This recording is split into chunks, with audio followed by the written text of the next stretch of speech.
नमस्कार, मैं हूं आपके साथ शिप्रा झा। आप देखना शुरू कर चुके हैं देश का पहला समझाने वाला बुलेटिन खबर तो समझिए। इस प्राइम टाइम बुलेटिन में हम आपको दिन भर की सबसे चर्चित खबरें दिखाते हैं और खबरों को विस्तार से समझाते भी हैं। तो आइए जल्दी से जान लेते हैं आज की 4 बड़ी खबरों को, पहले शॉर्ट में और फिर विस्तार से आगे समझेंगे। सबसे पहली खबर बुलेटिन में आज हम आपको बताएंगे बिहार में कब कब हुई सोने की लूट। दूसरी खबर होगी हिंदू मुसलमान वाली सियासत के मायने आपको समझाएंगे। समझिए कटिहार बालगृह से क्यों भागती हैं लड़कियां और बर्ड फ्लू से कैसे सावधान रहना है, ये भी हम आपको बताएंगे।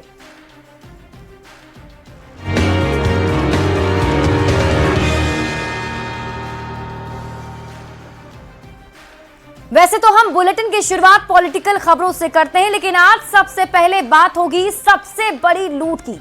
आरा में तनिष्क के शोरूम से 25 करोड़ की ज्वेलरी की लूट के बाद से पूरे बिहार में हलचल मच गई। हालांकि लूटकांड के 2 आरोपियों को गोली लगी है। लूट के दौरान अपराधियों के साथ मुठभेड़ हुई, 2 अपराधियों को गोली लगी, 2 आरोपी को गिरफ्तार किया गया, 2 झोला जेवर भी बरामद हुआ है। सबसे पहले आप ये रिपोर्ट देखिए, फिर खबर तो समझिए। आरा में अब तक की सबसे बड़ी लूट। 22 मिनट में लूटे 25 करोड़ के गहने। पुलिस ने 2 लुटेरों को मारी गोली।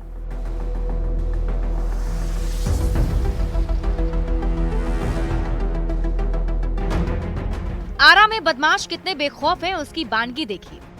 सुबह करीब 10 बज रहे थे। तनिष्क शोरूम में सब कुछ शांत था। तभी गोल्ड लोन लेने के बहाने 6 लड़के शोरूम में आते और उसके बाद जो हुआ उसकी किसी ने कल्पना भी नहीं की थी।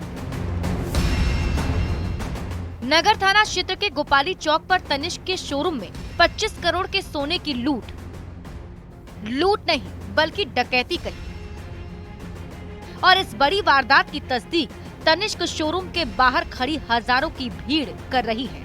है ग्राहक के भेष में यहाँ शोरूम में घुसे थे और उसके बाद उन लोगों ने लूट की बड़ी घटना को अंजाम दिया है। घटना के बाद देखिए पूरे इलाके को सील कर दिया गया है, नाकेबंदी की गई है। जानकारी के मुताबिक 6 से 7 की संख्या में आए अपराधियों ने सुबह 10:30 बजे शोरूम के दोनों फ्लोर पर लूटपाट की है। अपराधी करीब 22 मिनट तक शोरूम में रुके रहे। अपराधियों ने घुसते ही शटर अंदर से बंद कर लिया और सभी स्टाफ को गन पॉइंट पर ले लिया। जैसा कि आप सीसीटीवी कैमरे में देख रहे हैं, कनपट्टी पर बंदूक तना देखकर सभी स्टाफ के पसीने छूटने लगे। सभी ने अपना हाथ ऊपर कर लिया। एक गार्ड तो घुटने के बल फर्श पर बैठ गया और अपना दोनों हाथ ऊपर कर लिया ताकि अपराधी गोली ना चला दे, क्योंकि सभी को अपनी जान का खतरा सता रहा था। वो अंदर जब ढुका एगो ना तब तक पिस्टल लेकर इन पर तना, तब तक हमको क्या किया, वहाँ खड़ा था तो यही और श्राद्ध देना अंदर वो भी घींच लिया। अपराधियों ने जब तक लूटपाट की तब तक तो किस्मत उनके साथ थी, लेकिन जब शोरूम से बाहर निकले उसके पहले पुलिस एक्शन में आ चुकी थी। पुलिस ने अपराधियों को घेरने की कोशिश की। दोनों तरफ से चली गोली में 2 अपराधी जख्मी हो गए, जिन्हें पुलिस ने पकड़ लिया। 6-7 की संख्या में अभी सीसीटीवी फुटेज हम लोगों ने जो देखा है शोरूम के अंदर और बाहर में, बाकी इनका रूट भागने का हम लोग देख रहे हैं। अपराधी शोरूम से 3 बैग भरकर करीब 25 करोड़ के सोने के जेवरात लेकर भागे थे। पुलिस से मुठभेड़ में 2 अपराधी घायल हुए हैं, जबकि 3 में से 2 बैग को बरामद कर लिया गया है। डीजीपी का कहना है कि जल्दी सभी अपराधी सलाखों के पीछे होंगे। लगभग कितना करोड़ का हुआ, कुछ आकलन हुआ? वो कर रहे होंगे, बट उसमें 2/3 बरामद कर लिया गया, जो भी अमाउंट रहा होगा। 3 झोला दिख रहा है सीसीटीवी में। चंद घंटे पहले आरा में पुलिस और अपराधियों के बीच मुठभेड़ हुई थी। 2 अपराधी जख्मी भी हुए थे। उसके बाद भी आरा में हुई इस सबसे बड़ी लूट ने पुलिस महकमे में खलबली मचा दी है। सवाल है कि क्या अपराधियों को नहीं है एनकाउंटर का खौफ? क्या आरा में बदमाशों के हौसले बुलंद हैं? क्या पुलिस वारदात को रोकने में नाकाम है? अगर नहीं, तो एनकाउंटर के बाद भी सबसे बड़ी डकैती कैसे हुई? न्यूज़ 18 के लिए आरा से चंदन कुमार के साथ पटना से संजय कुमार की रिपोर्ट।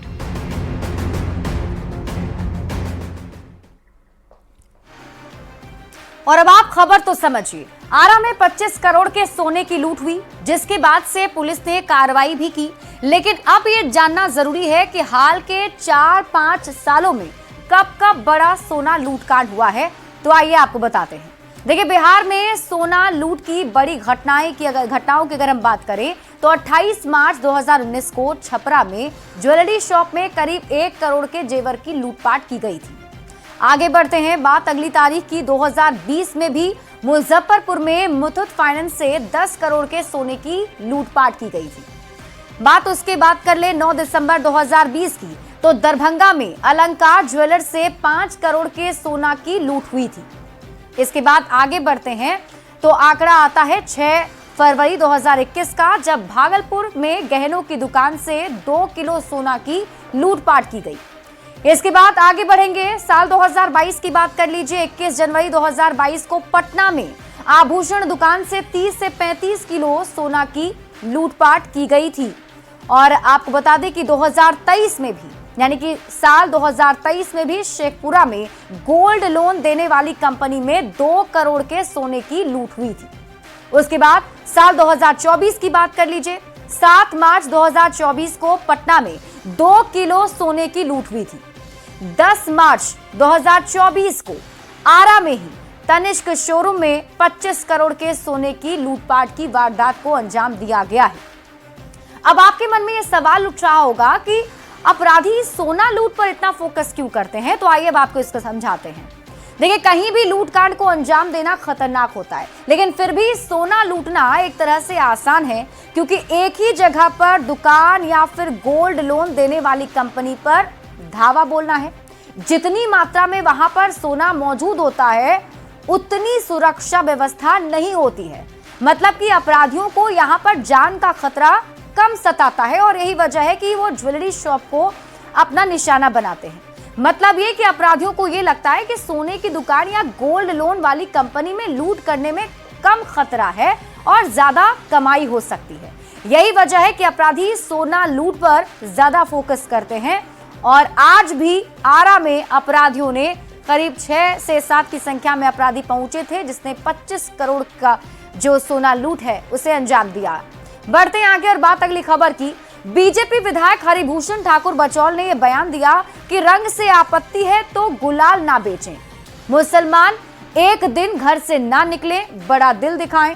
बचौल के बयान पर सियासत तेज हो गई। आरजेडी के नेताओं ने नीतीश कुमार सवाल पूछ दिया, तो वहीं जेडीयू के नेता इस मुद्दे पर संभल कर बयान दे रहे हैं।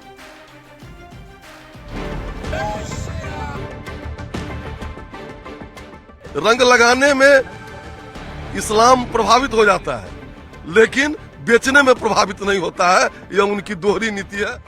होली के दिन जुमे की नमाज पर चल रहा सियासी विवाद यूपी से बिहार पहुंच गया है।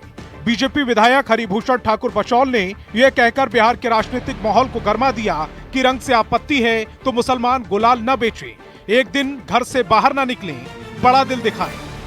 पावन जुम्मा आता है और इस बार भी होली जुम्मे के दिन ही है। मुस्लिम बंधुओं से निवेदन है कि 51 जुम्मा वो लोग करते ही हैं, भाईचारा के साथ होली मनाने दें हिंदुओं को। और अगर बड़ा दिल हो तो बाहर निकले, अगर रंग भी लग जाए तो उसको बुरा नहीं माने।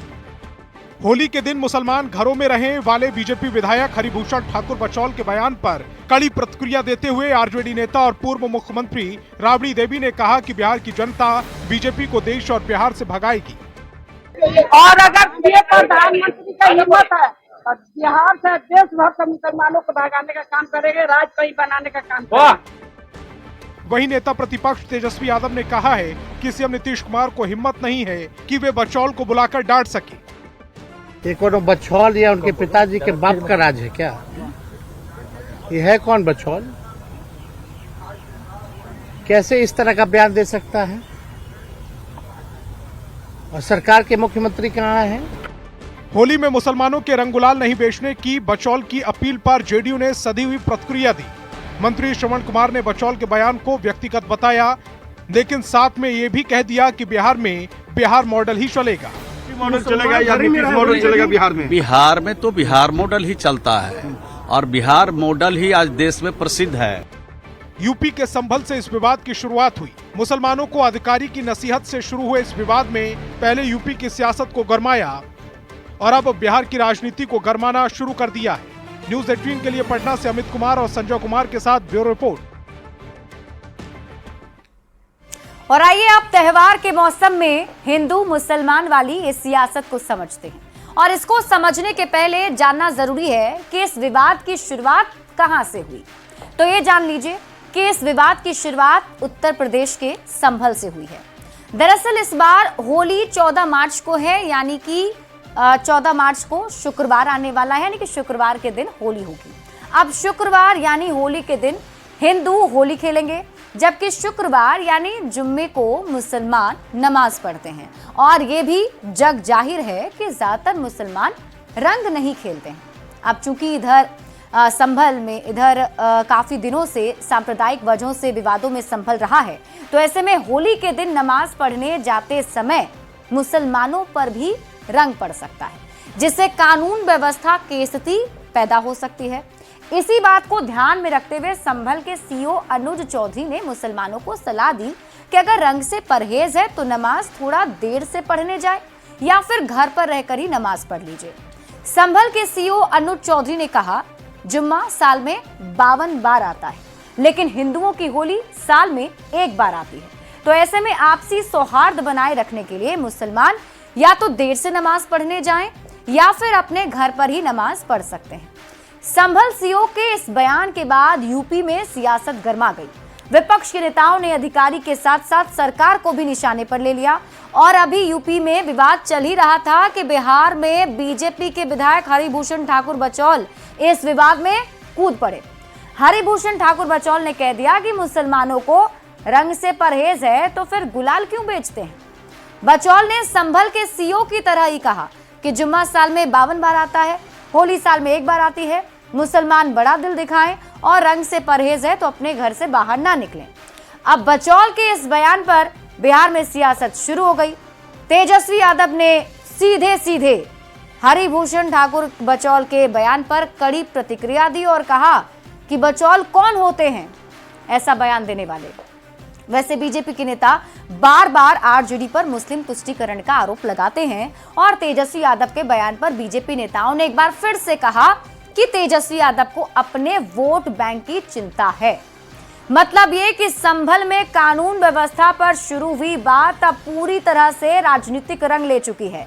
कोई एक पक्ष नहीं बल्कि दोनों ही पक्ष, सत्ता पक्ष और विपक्ष, इस पूरे मामले में अपना अपना फायदा खोज रहा है और राजनीतिक माहौल बिहार में गर्म हो गया है। यही वजह है कि आज दिन भर इस पर बयानबाजी जारी रही।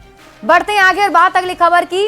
कटिहार के बाल गृह से फरार हो रही लड़कियों का मामला अब भी रहस्य बना हुआ है। लड़कियां क्यों बाल गृह से भाग रही हैं? क्या बाल गृह में कोई रैकेट चल रहा है? बाल गृह से फरार हुई 2 लड़कियों ने बरामद होने के बाद जो आरोप लगाए हैं उस पर अब तक ना तो कोई सफाई आई है ना ही कोई कार्रवाई हुई है। आखिर कटिहार बाल सुधार गृह में क्या हो रहा है, इस रिपोर्ट के जरिए देखिए।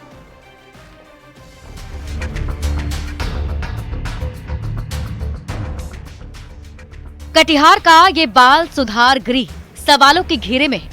इस बाल सुधार गृह से लड़कियां फरार हो रही हैं। जो इस 4 दीवारी से भागी हैं, वो यहाँ वापस लौटने के नाम पर बिलख बिलख कर रोने लगती हैं। वो इस बाल गृह का नाम तक नहीं सुनना चाहती। वो कहीं भी जाने को तैयार हैं, पर इस बाल सुधार गृह में कदम रखने की बात से ही वो कांप उठती हैं। क्यों? ये सुनकर आप गुस्से से तिलमिला उठेंगे। 17 फरवरी को इसी बाल सुधार गृह से भागी 2 नाबालिग लड़कियों को रविवार को पटना से बरामद किया गया। हम उन लड़कियों की तस्वीर आपको नहीं दिखा सकते, पर उनकी कहानी सुनकर आपका कलेजा कांप उठेगा। लड़कियों ने आरोप लगाया है कि इस 4 दीवारी के पीछे उनके साथ बदसलूकी होती थी, उन्हें कोई नशीली दवा दी जाती थी, उनका शोषण होता था। हम लोगों को वहाँ पर कोई दवा खिला दिया जाता था, हम लोगों को पेट में दर्द होता था, पूरा बॉडी पेन होने लगता था, सुबह खाना ठीक से नहीं मिलता था। ये सब जो बोला गया, हम बोले कि ये तो ऐसा, इसलिए हम लोग यहाँ से भाग करके पटना चले गए। सुना आपने, जिस बाल सुधार गृह में आचरण सुधारने के लिए नाबालिग बच्चों को भेजा जाता है, वहाँ उनके साथ ऐसा दुराचार हो रहा है। हमने रविवार को भी एक खबर दिखाई। लड़कियों का आरोप सुनने के बाद हमने जिले के डीएम से सवाल किए तो उन्होंने जांच के बाद कार्रवाई की बात कही। जो सूत्र बताते हैं जिला प्रशासन इस मामले में संज्ञान लिया है और एक टीम गठित किया गया है। टीम के जांच रिपोर्ट आने के बाद ही जिला प्रशासन कुछ कहने की स्थिति में। इस बीच जो संस्था है महिला विकास मंच, वो भी कटिहार के इस बृहद आश्रय स्थल का दौरा करेंगे और इसके बाद ही जो वस्तुतः स्थिति है वो पता लग पाएगा। इस मामले पर समाज कल्याण मंत्री मदन सहनी ने क्या कहा, ये भी सुन लीजिए। अभी इसका पूरा विस्तार से विभाग स्तर पर कोई जानकारी नहीं आई है। डायरेक्टर को अभी हम तुरंत बोले हैं और उनके द्वारा जानकारी ली गई है और चूंकि रेड लाइट एरिया से रेस्क्यू की हुई लड़की है तो हो सकता है और उनके साथ क्या वहां हुआ है वो बिना जांच का इसका पता नहीं चलेगा और जांच में ही खुलासा होगा कि सच्चाई क्या है। बता दें कि ये लड़कियां 17 फरवरी को कटिहार के बाल सुधार गृह से फरार हुई थी। इन्हें पटना पुलिस ने 9 मार्च को बरामद कर लिया था। हालांकि 8 मार्च को फरार हुई बच्ची का अब तक कोई अता पता नहीं चला है। पुलिस उसकी तलाश कर रही है, पर सवाल ये कि बार बार लड़कियां क्यों भाग रही हैं? अब तक इस मामले में कोई ठोस कार्रवाई क्यों नहीं हुई? क्या इसके पीछे कोई बड़ा रैकेट काम करता है? इतने गंभीर मामले में इतना सुस्त रवैया क्यों है? कटिहार से संवाददाता सुब्रत गुहा के साथ ब्यूरो रिपोर्ट, न्यूज़ 18। और अब आप खबर तो समझिए। खबर यह है कि कटिहार के बाल सुधार गृह से बार बार लड़कियां भाग रही हैं और एक बार नहीं बल्कि कई बार लड़कियों ने यहां से भागने की कोशिश की है। 17 फरवरी को भी कटिहार बाल सुधार गृह से 2 लड़कियां भाग गई थी, जो कि 9 मार्च को पटना में बरामद हुई हैं। जैसे ही उनके भागने की खबर सामने आई, प्रशासन की टीम ने कार्रवाई की और पटना पुलिस ने 9 मार्च को पटना से उन्हें बरामद कर लिया, जबकि 8 मार्च को बालिका गृह से भागी हुई लड़की का अब तक कोई पता नहीं चल सका है। यहाँ पर समझने वाली बात यह है कि पटना से दोनों ही बरामद लड़कियों ने काफी गंभीर आरोप लगाए हैं। हमने आपको उनका बयान भी सुनाया। लड़कियों का आरोप है कि बाल सुधार गृह में उनके साथ बदसलूकी की जाती है। रात को किसी तरह की दवा दी जाती है, जिसके बाद उन्हें कई तरह की परेशानी होती है। उनसे कई तरह के गलत काम भी कराए जाते हैं। गंभीर आरोप उनकी तरफ से लगाया गया है। अब आप जरा सवालों के जरिए इस खबर को समझिए। कटिहार बाल गृह में क्यों नहीं लौटना चाहती हैं लड़कियां, ये बड़ा सवाल है। कटिहार बाल गृह से लड़कियों को क्या डर है, ये सवाल है, क्योंकि जो लड़कियां बरामद हुई हैं वापस उस जगह पर नहीं जाना चाहती हैं, कहीं भी रह लेंगी लेकिन वहां नहीं जाएंगी। सवाल ये है, क्या इसके पीछे कोई एक बड़ा रैकेट है जो काम कर रहा है? आखिर लड़कियों को इतना बड़ा डर क्यों सता रहा है? और सवाल तो ये भी है कि अब तक इस मामले में आखिर कोई ठोस कार्रवाई क्यों नहीं की गई? मामला सामने आने के कई दिन बीत चुके हैं, लेकिन किसी की ना तो इस पर सफाई आई है, ना कोई कार्रवाई हुई है। तो सवाल यही है कि इतने गंभीर मामले में आखिर इतना सुस्त रवैया क्यों प्रशासन अपना रहा है? और फिलहाल इस बुलेटिन में अभी के लिए बस इतना ही। आप देखते रहिए न्यूज़ 18 बिहार झारखंड।